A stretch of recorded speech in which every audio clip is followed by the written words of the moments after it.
जय हिंद महोदय। सेशन शुरू करने की अनुमति चाहती हूँ महोदय। धन्यवाद महोदय।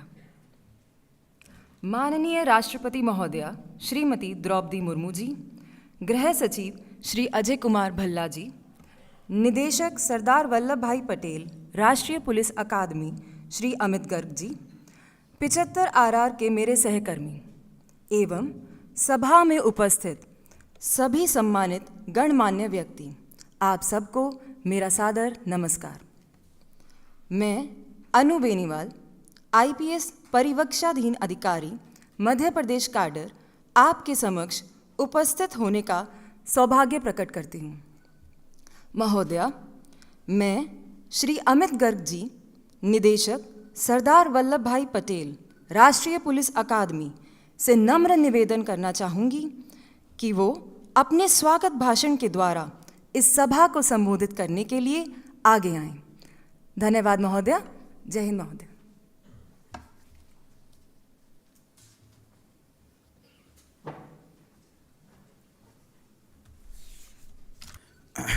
Honorable President of India, Honorable Union Home Secretary और सम्मानित गणमान्य व्यक्ति, मैं आज 75 RR जो कि 2022 बैच के IPS प्रोबेशनर्स को संबोधित करते और उनके साथ बातचीत करने की सहमति प्रदान करने के लिए भारत की माननीय राष्ट्रपति महोदय को धन्यवाद देना चाहता हूँ। यह एक गौरवपूर्ण क्षण है और आपके सुझावों और प्रेरणात्मक शब्दों को सुनने के लिए आज हम सभी का उपस्थित रहना राष्ट्र पुलिस अकादमी के लिए सम्मान का विषय है।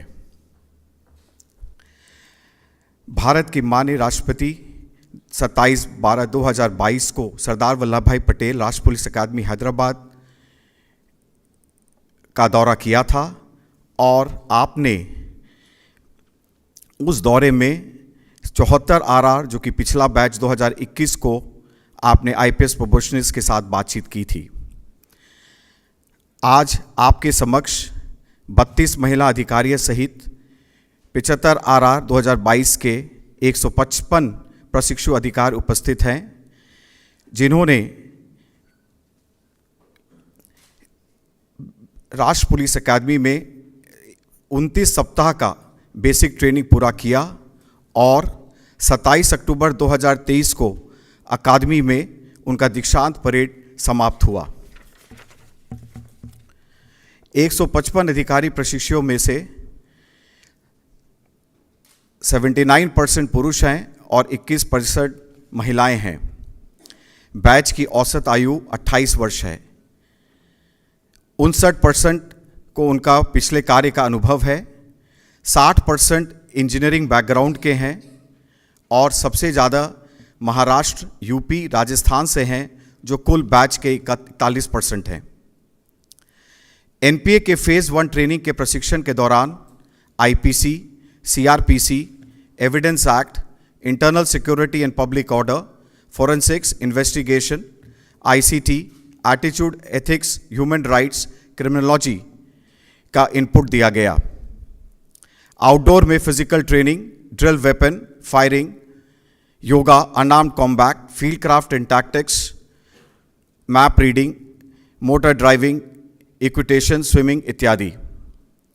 इन 39 सप्ताहों के फेज ट्रेनिंग में 9 सप्ताह विभिन्न ऑर्गेनाइजेशंस के साथ अटैचमेंट शामिल हैं, जैसे grey hounds, army, ITBP, BSF, CRPF, parliament, Bharat दौरा एवं 2 सप्ताहों का दिल्ली का अटैचमेंट। ये IPS प्रोबेशनर्स दिसंबर 4, 2023 से 30 सप्ताह के लिए अपने अपने कैडर में डिस्ट्रिक्ट प्रैक्टिकल ट्रेनिंग के लिए जा रहे हैं। इस चरण के दौरान उन्हें एक पुलिस स्टेशन के SHO के रूप में काम करके पुलिस स्टेशन प्रबंधन में ऑन द जॉब प्रशिक्षण मिलेगा और साथ ही उप मंडल और जिला स्तर के पदाधिकारियों के साथ मिलकर जिला उप मंडल प्रबंधन में व्यवहारिक प्रशिक्षण भी मिलेगा। माननीय राष्ट्रपति महोदय, राष्ट्र निर्माण से आपका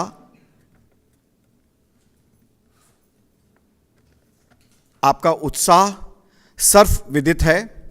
आपने अपने सार्वजनिक जीवन में जनता के उत्थान के लिए सरकारी योजनाएं के प्रति काफ़ी प्रयास किया है। राष्ट्रीय पुलिस अकादमी के निदेशक के रूप में मैं इन नए आईपीएस प्रशिक्षुओं के साथ बातचीत करने की सहमति देने के लिए एक बार फिर आपको धन्यवाद देता हूं। आपकी पहल और प्रोत्साहन उन्हें प्रेरित करेगा और उनके पूरे करियर के दौरान उनका मार्गदर्शक बनेगा। जय हिंद।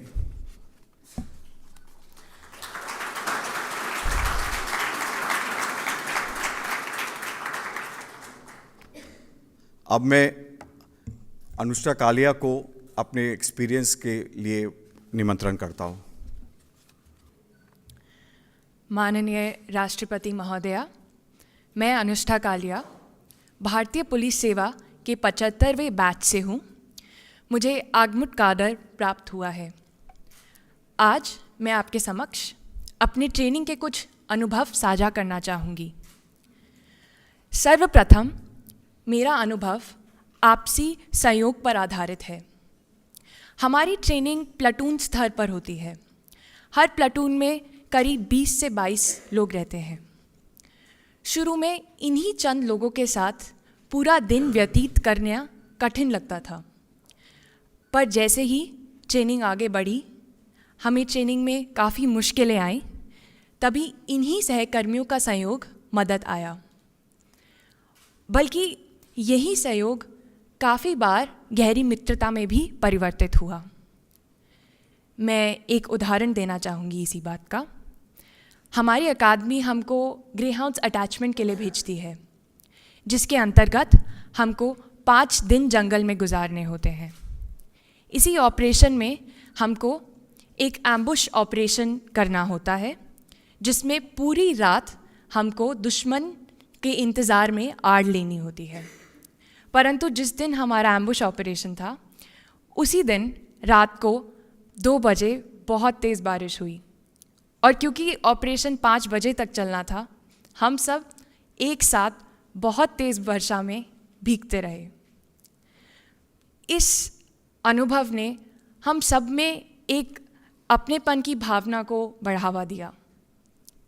दूसरी ओर हमारी अकादमी में हमको कई रूट मार्च भी करने होते हैं, और मेरा मानना है कि ये रूट मार्च तभी सफल हो पाए क्योंकि हमको एक दूसरे का सहारा था। इस ट्रेनिंग ने हमको सिर्फ व्यक्तिगत ही नहीं बल्कि आपसी तालमेल भी सिखाया। महोदया, मेरा दूसरा अनुभव काफ़ी महत्वपूर्ण रहा है। काफ़ी समय ट्रेनिंग के दौरान ट्रेनिंग को लेकर मन में काफ़ी प्रश्न आते थे, हम सबको ही। हमको छुट्टियां नहीं मिलती थी, और एक समय ऐसा था कि पूरा दिन हम पुलिस स्टेशन विज़िट करके वापस रात को 1 बजे लौट कर आए थे, और सुबह फिर 5 बजे हमको पीटी के लिए रिपोर्ट करने को कहा गया था। एक रात पूरा रात नाइट ड्रिल करने के बाद सुबह फिर इंडोर सेशन अटेंड किया। उस समय जब भी हम अध्यापकगण से यह प्रश्न पूछते तो हमको ये कहा जाता कि पुलिस की नौकरी ऐसी ही है। आज ट्रेनिंग पूरी होने पर जब मैं पीछे मुड़कर देखती हूँ तो समझ आता है कि यह टाइट शेड्यूल ने हम सब में मानसिक रिजिलियंस का विकास करा। एनपी के ट्रेनिंग ने ना ही सिर्फ हमको कुशल बनाया और शारीरिक तौर पे सशक्त करा, बल्कि मानसिक तौर पे भी मजबूत करा। मैं अपने आप को बहुत भाग्यशाली मानती हूँ कि मुझे एनपीए की ट्रेनिंग करने का अवसर प्रदान हुआ। मेरा तहे दिल से धन्यवाद है। अब मैं प्रशिक्षु अधिकारी ऋषभ बोला को मंच पे आमंत्रित करना चाहूँगी। धन्यवाद।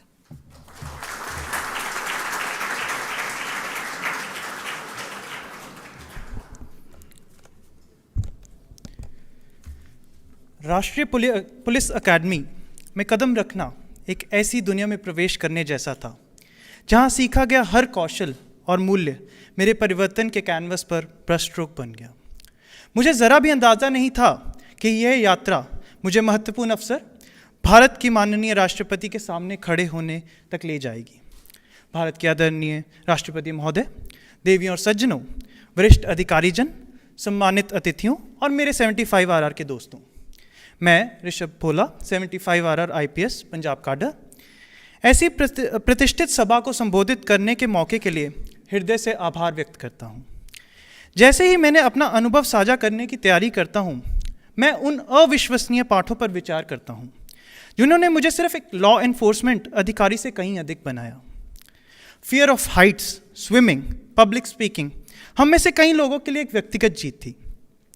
जैसे ही हमने इस डर पर विजय प्राप्त की, ये कहावत, जब तक हम अपने डर का सामना नहीं करते आप ये नहीं जान पाते कि आप क्या करने में सक्षम हैं, मेरे साथ गूंज उठी।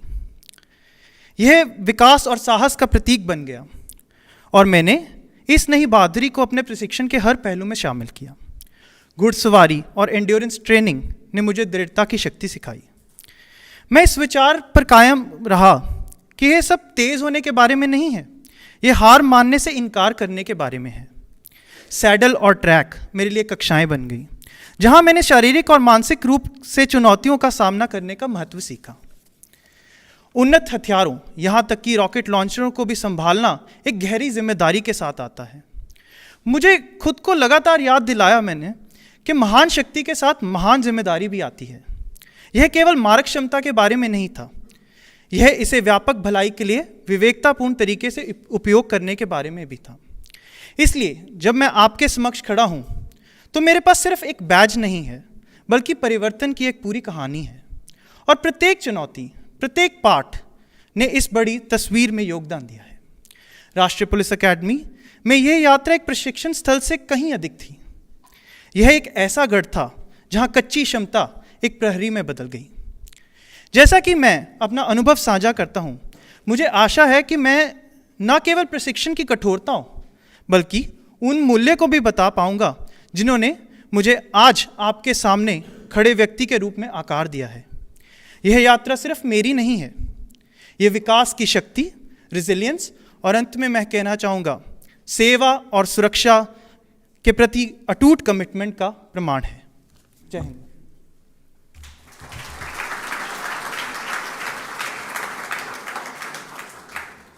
माननीय राष्ट्रपति महोदया, भारत का प्रत्येक नागरिक आपके उदार हृदय एवं उच्च प्रतिष्ठा से परिचित है।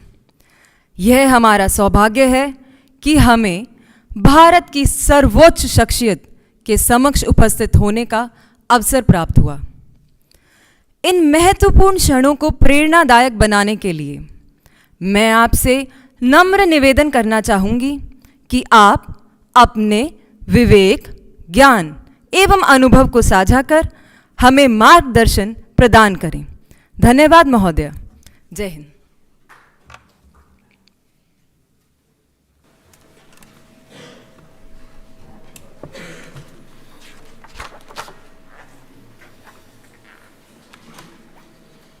वर्ष 2022 बैच के आप सभी IPS प्रोफेशनल से मिलकर मुझे बहुत प्रसन्नता हो रही है। आप सब कठिन परिश्रम के बल पर कड़ी प्रतिस्पर्धा में सफलता प्राप्त करके IPS के लिए चुने गए हैं। इसके लिए मैं आप सबको बहुत बहुत बधाई देती हूँ। आपका प्रशिक्षण पूरा करने के बाद आप सब पुलिस अधिकारियों के रूप में बहुत बड़ी जिम्मेदारी निभाएंगे।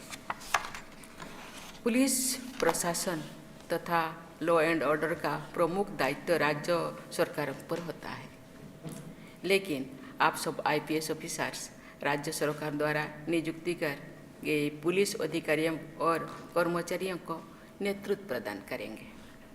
इस प्रकार देश के पुलिस व्यवस्था को अखिल भारतीय सूत्र में पेरोने का कार्य इंडियन पुलिस सर्विस के आप जैसे अधिकारियों द्वारा किया जाता है। मुझे बताया गया है कि आप सब अपनी ट्रेनिंग के दौरान NPA सॉन्ग यानी नेशनल पुलिस एकेडमी के गीत गाते हैं। उस गीत में आपकी भूमिका और आपके आदर्शों को इन शब्दों में व्यक्त किया गया है। हर दिशा से चुनकर आए, हर दिशा से चुनकर आए, कुछ ऐसा हम कर जाएं। व्यक्तित्व तराशो ऐसा जो मुल्क के काम आ जाए। आप में से अनेक प्रोबेशनर्स भविष्य में अधिकारी के रूप में समय समय पर बीएसएफ, सीआरपीएफ, सीआईएसएफ और एनएसजी जैसे गृह मंत्रालय के नेतृत्व में संचालित केंद्रीय पुलिस बलों को भी सेवाएं प्रदान करेंगे। राज्य स्तर पर तथा राष्ट्रीय स्तर पर पुलिस बलों ने देश में कानून व्यवस्था बनाए रखने तथा देश की एकता और अखंडता को अक्षुण्ण रखने में अमूल्य योगदान दिया है। इसके लिए मैं वर्तमान और पूर्व के सभी पुलिस कर्मियों और अधिकारियों को सराहना करती हूँ। कर्तव्य पथ पर सर्वोच्च बलिदान देने वाले पुलिस कर्मियों के स्मृति में यहाँ से थोड़ी ही दूर में चाणक्यपुरी में नेशनल पुलिस मेमोरियल की स्थापना की गई है। मैं सभी देशवासियों की ओर से पुलिस बलों के उन बलिदानी वीरों को नमन करती हूँ। डियर आईपीएस प्रोबेशनर्स, वर्ष 2022 के इस बैच में महिलाओं की संख्या लगभग 22% है। मुझे बताया गया है कि इंडियन पुलिस सर्विस में 554 महिला अधिकारी कार्यरत है, जो कि तैनात अधिकारियों की कुल संख्या 4,344 का लगभग 13 यानी 13% है। मुझे विश्वास है कि महिला आईपीएस ऑफिसर के कुल नंबर और परसेंटेज में वृद्धि होती रहेगी। मैं चाहूँगी कि सभी महिला आईपीएस ऑफिसर तथा पुलिस बलों में कार्यरत सभी महिलाएं एक दूसरे के साथ संपर्क बढ़ाएं और अपने अनुभवों से परस्पर लाभान्वित हो। मैं खुशी हूँ कि अभी एक महिला ऑफिसर ने अपने अनुभव साझा किए और कैसे वो एक दूसरे के साथ एकजुट रह कर के बहुत से बड़ा चैलेंजेस को वो ओवरकम किया। इसीलिए मैं आप लोगों को धन्यवाद देना चाहती हूँ। आप लोगों का सर्विस, आप लोग ऐसे सर्विस चुने हैं कि ये चैलेंजेस भरा रास्ता है, लेकिन देश के लिए आप लोगों का साहस, आप लोगों का हौसला बहुत ज़रूरत है। क्योंकि कभी कभी मैं वहाँ भी थोड़ी बहुत अपने से बोली थी कि कभी ऐसे जब देश आज़ाद हुआ, इसके पहले या इसके बाद या कुछ दिन, क्योंकि आज़ाद इंडिपेंडेंट जो होने से पहले का जो हम पराधीन थे, तो लोग कहते हैं पुलिस आ जाएगा तुम चुप जा, बच्चों को बोलते थे, क्योंकि डरते थे पुलिस। लेकिन पुलिस हम लोगों का ये डर का नहीं, यह सहयोगी है। ऐसे एक पुलिस और पब्लिक का रिलेशन बहुत अच्छा होना चाहिए। पुलिस अपने भाई समझे, अपने अपना समझे, यही होना चाहिए। मैं ये भी मानती हूँ कि कम्युनिटी पुलिसिंग को बढ़ावा देने में तथा सेंसिटिव और फ्रेंडली पुलिसिंग की अपेक्षा को पूरा करने में महिला पुलिस अधिकारियों और कर्मचारियों की विशेष भूमिका रहेगी। आप कहते हैं महिलाओं के बारे में इतना क्यों कहा जाता है? क्योंकि देश में 50% महिलाएं हैं और भी महिला पुलिस की तैनात जरूरी है। मैं खुश हूँ कि आहिस्ता आहिस्ता पुलिस विभागों में महिलाएं या गर्ल्स पुलिस आ रहे हैं। ये देश के लिए बहुत ही अच्छी निशान है। मुझे लगता है इन फ्यूचर अभी भी बहुत अच्छा कर रहे हैं, इन फ्यूचर और भी आएंगे। डियर आईपीएस प्रोबेशनर्स, उपनिवेशवाद के दौर में विदेशी हुकूमत के उद्देश्यों को प्राप्त करना ही प्रशासन का लक्ष्य होता था, लेकिन स्वाधीनता और समतामूलक लोकतंत्र में सभी नागरिकों की प्रतिभा और क्षमता के विकास हेतु अवसर प्रदान करना सरकार और प्रशासन का लक्ष्य है। भय और गुलामी की मानसिकता को समाप्त किया जाए तथा सभी नागरिक आत्मसम्मान के साथ विकास की यात्रा में भागीदार बने, ये हमारी राष्ट्रीय प्राथमिकता होना चाहिए। अमृतकाल के दौरान देश के समग्र रूप में विकसित राष्ट्र बनाने के संकल्प को सिद्ध करने में पुलिस अधिकारियों को भी निर्णायक भूमिका रहेगी। स्वाधीनता भारत में वर्तमान स्वरूप प्रदान करने के साथ साथ लौह पुरुष सरदार वल्लभ भाई पटेल ने प्रशासन का स्वरूप भी निर्धारित किया था। वे कहते थे, अधिकारियों के सक्षम बनाने के साथ साथ सचेत, निष्पक्ष और संवेदनशील भी होना चाहिए।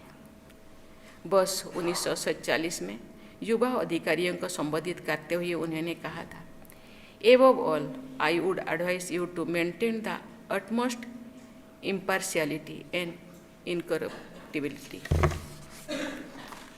आर्थिक और सामाजिक विकास के लिए कानून व्यवस्था का सुदृढ़ होना एक अनिवार्य शर्त है। विश्व स्तर पर, राष्ट्र स्तर पर और स्थानीय स्तर पर ये देखा गया है कि जहाँ कानून व्यवस्था मजबूत नहीं होती है, वहाँ उद्यमी निवेश नहीं करना चाहते हैं। अच्छी कानून व्यवस्था वाले क्षेत्र में प्रति निवेशकों से लेकर पर्यटकों तक सभी उत्साहित रहते हैं। इस प्रकार किसी भी क्षेत्र के बहुआयामी विकास के पीछे वहाँ के पुलिस विभाग की केंद्रीय भूमिका होती है। पुलिस बलों के सामने cyber crime, drug cartels, left wing extremism और आतंकवाद सहित अनेक चुनौतियां मौजूद हैं। नई नई टेक्नोलॉजी और सोशल मीडिया के प्रभाव से परिस्थितियां तेजी से बदलती है। जेनरेटिव आर्टिफिशियल इंटेलिजेंस का प्रयोग अपराधी करते हैं और डीप फेक जैसे समस्याएं सामने आ रही हैं। पुलिस अधिकारियों को टेक्नोलॉजी के क्षेत्रों में हमेशा अपडेटेड रहना होगा और अपराधियों पर सदैव बढ़त हासिल करनी हो रहेगी। मुझे विश्वास है कि आप जैसे परिश्रमी और प्रतिभाशाली युवा अधिकारीगण सभी चुनौतियों का सफलतापूर्वक सामना करेंगे और भारत के भविष्य निर्माण में अपना अमूल्य योगदान देंगे। मैं आप सबके गौरवशाली भविष्य की मंगल कामना करती हूँ। बहुत बहुत धन्यवाद। जय हिंद, जय भारत।